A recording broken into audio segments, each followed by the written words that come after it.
Today, we're going to talk about only good things on Hebrew Vocab Boost.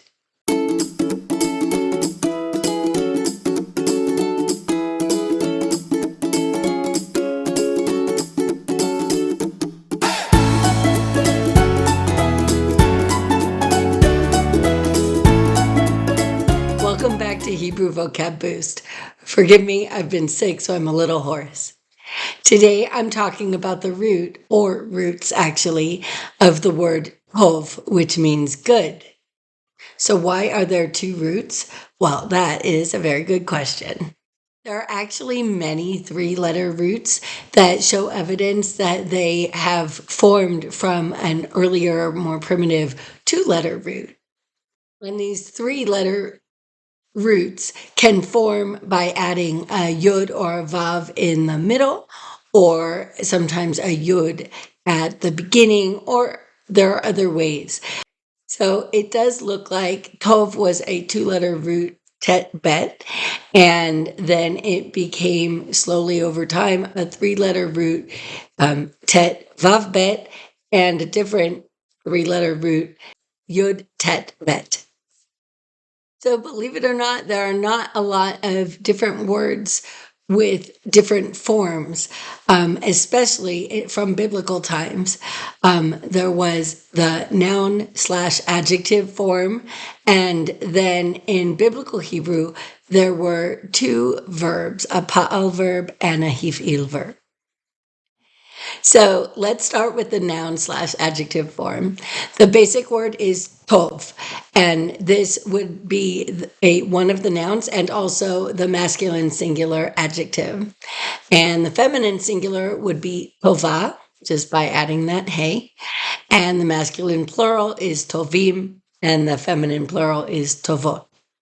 And this, of course, means good, but it also gets translated as a whole slew of other adjectives that are all definitely positive.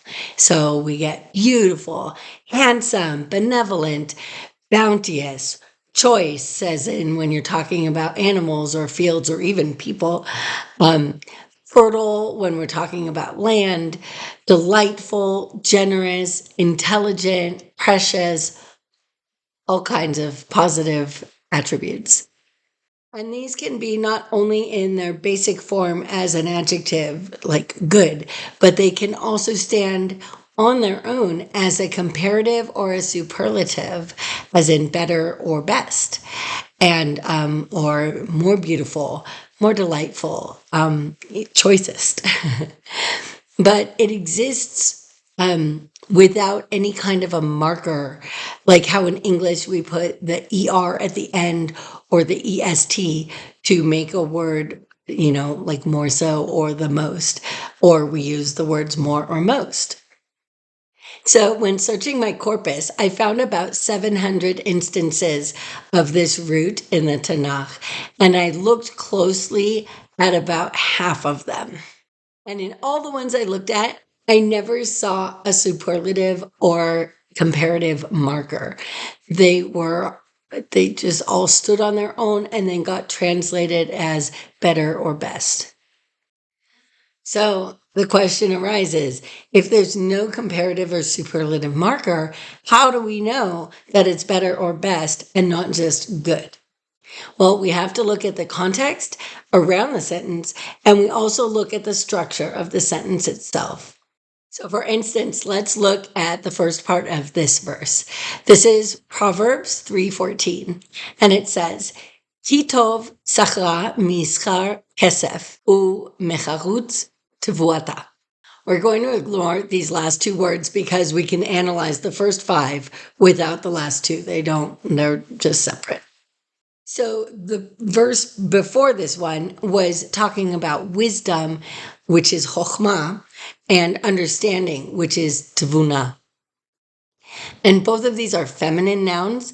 So coming back to our phrase, in the her in our phrase can refer either back to the chokhmah or to the tevuna. And so again, we have here, ki tov sachra mi schar kesef.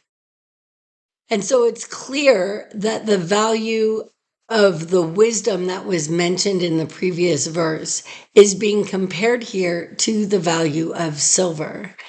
And when we do that, in English, we use the comparative form, which is better. Moving on, adjectives can describe specific nouns, right? Like saying your choice kid or a beautiful woman, right? That's describing a very specific noun. Or they can also be used in what we call an impersonal sentence.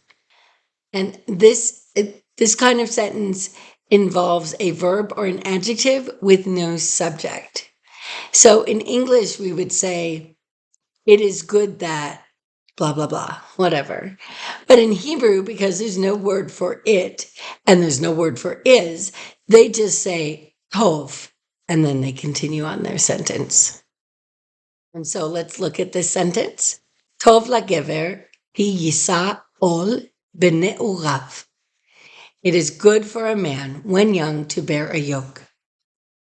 And so, what is good in this sentence? Is it the man or the yoke or the youth? No, it's this whole part right here.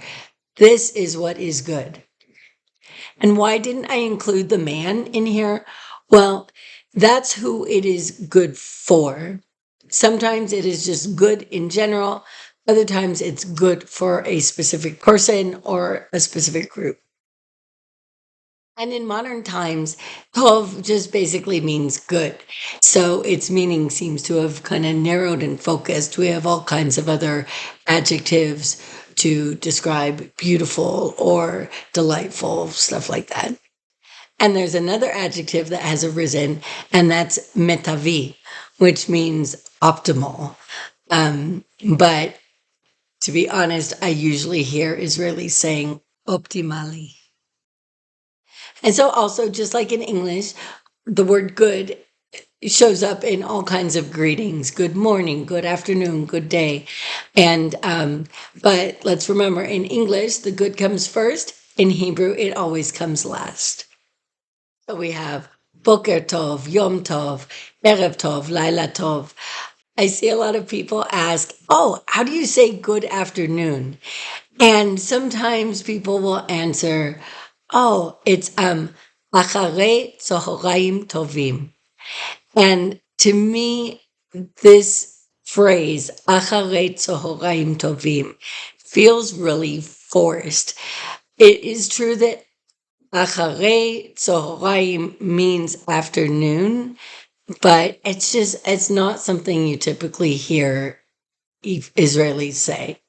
I mean, it's possible that one reason is just that it is such a long phrase, right? Afternoon has 3 syllables.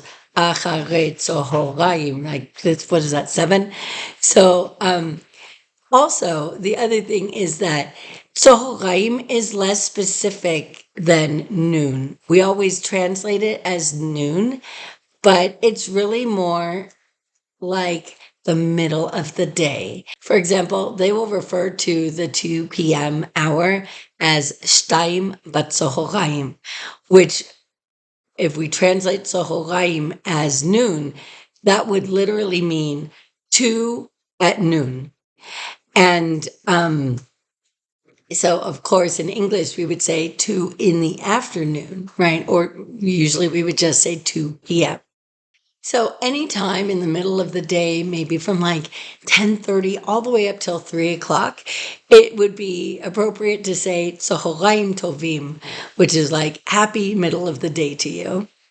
And why Tovim instead of Tov? Because Tzohoraim is plural, of course. And using Tov in an impersonal sentence is pretty common also in modern times. We can say, Tov shehigata bazman, which means it's good that you arrived on time. Or we can say a more general, Tov lehagia bazman. It is good to arrive on time. And so this would be more general. It's good whenever anybody arrives on time. And to make a sentence that more closely matches the structure of the biblical one we saw a minute ago, we have something like, Tov li lishtot te kol yom. So now this is specific to me. It is good for me to drink tea every day, but not necessarily for everybody. And we can also make an impersonal sentence with mutav, which is a passive form of the verb lehetiv. So this would mean it's better for a particular person, or that person is better off doing something. Moving on, like most adjectives in Hebrew, tov can also be used as an adverb, describing a verb rather than a noun. And in this purpose, in the Tanakh, it is translated most often as generously, but it can also be translated as well, distinctly, favorably, and thoroughly. However, in biblical times, this was sometimes expressed with a verb, and I'll get to that in a moment. In modern times, I've seen the word hetev also used as well or properly, although I'm not sure how common it is. I don't hear it so much in everyday language. Usually when I hear somebody talk about doing something well, they'd simply use tov. As for nouns, in biblical Hebrew, both tov and tova can be used as a noun meaning good, just good in general. It is also translated as bounty, abounding prosperity, benefit, good things, gracious promise, happiness, and a whole slew of other positive feeling nouns. In modern Hebrew, tov is used as good, and tova is used to mean a favor, as in, ata yachol la'asot li tova, can you do me a favor? And also, my dictionaries have the word tuvim, which means goods or chattel. I don't have much opportunity to see a word like that in the wild. So when it comes to verbs, in biblical times, there were two simple verbs with the Yod-Tet-Bet shoresh. And the first was a pa'al verb, and it was seen mostly as the word yitav. And the second is a hifil verb, seen mostly as hetev, but in a couple of different forms. So here's a list of translations for the verb yitav from my JPS Tanakh. So please remember, I make no claims to being a biblical scholar. The hardest thing for me is verbs. They really conjugate differently in biblical Hebrew than in modern Hebrew. So all I can tell you here is what I have noticed as a linguist. One thing I've noticed is that all of these translations of yitav involve a person having a good emotion about something. And the thing that's causing the emotion is the subject of the sentence, whereas the person feeling the emotion is the object of a preposition, lifne or le, or they have eyes or a heart that experience the goodness. So I feel like this is a good phrase to prove this point. These are the first three words of Deuteronomy 1:23. Moses is speaking, and he's talking about how the men he had sent to check out the promised land came back with a plan to send a spy to figure out the best route. So Moses said, Vayitav be'enai hadavar. Yitav has a yud at the beginning, so we can tell from that that it is a third person and also singular who is the subject of this verb. So he, she, or it. And then be'enai means in my eyes.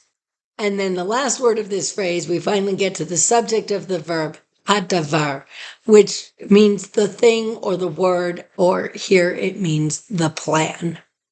So Moses literally said, the plan was good in my eyes.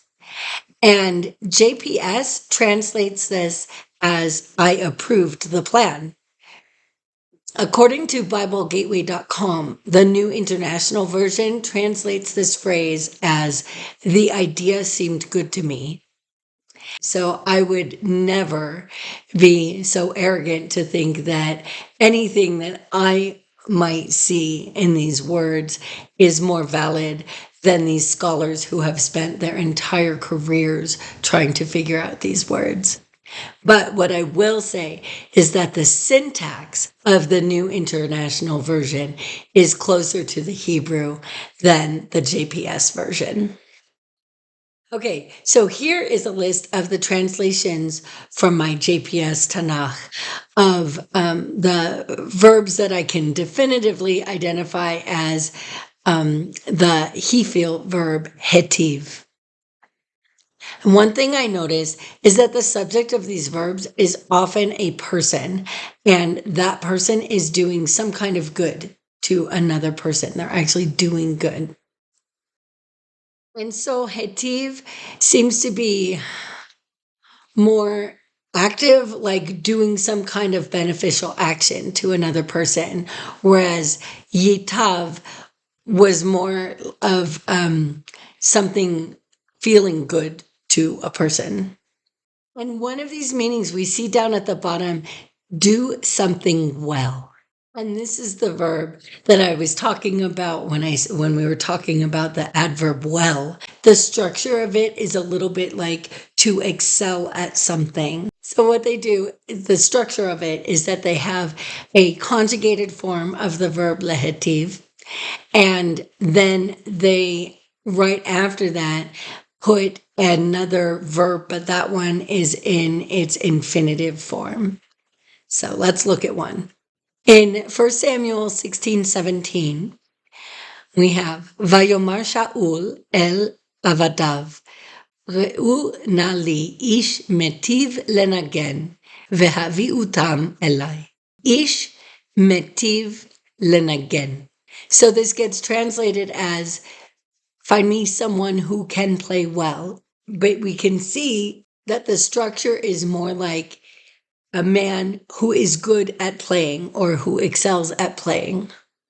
Lastly, in modern Hebrew, we actually have 3 verbs, none of which I've ever seen in the wild.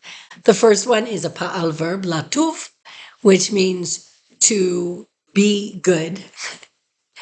Letayev, which means to improve.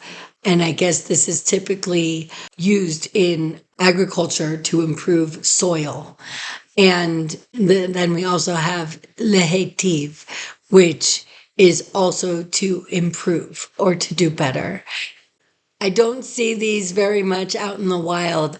I have seen the passive version of lehetiv, which is mutav, meaning someone is better off doing something or it's better that they do something. But these are not verbs that are used all that much. So that's it for today. Those were the words related to the shorashim, Tet-Vav-Bet and Yod-Tet-Bet, meaning good. If you have any questions or feedback, please leave it in the comments and I will do my best to respond. And also, if you want to find out more about words from this shoresh, check out my TikTok channel, Hebrew Word of the Day with Sapir. And I'm hoping TikTok is still around. I'm aware that TikTok's days might be numbered here in the United States. I'm new to social media. I'm new to making videos. So I'm trying to figure out a plan B if TikTok does go away. Each day this week, I will post a video on a phrase that uses the word tov. Hit like if you enjoyed this video and subscribe and press the notification bell if you want to see more. Tuesdays, I upload a grammar video, and Thursdays, I upload a book review. So go ahead and check those out. Or just wait for next Sunday's video, which will be on the shoresh ayin sin resh. See you next time.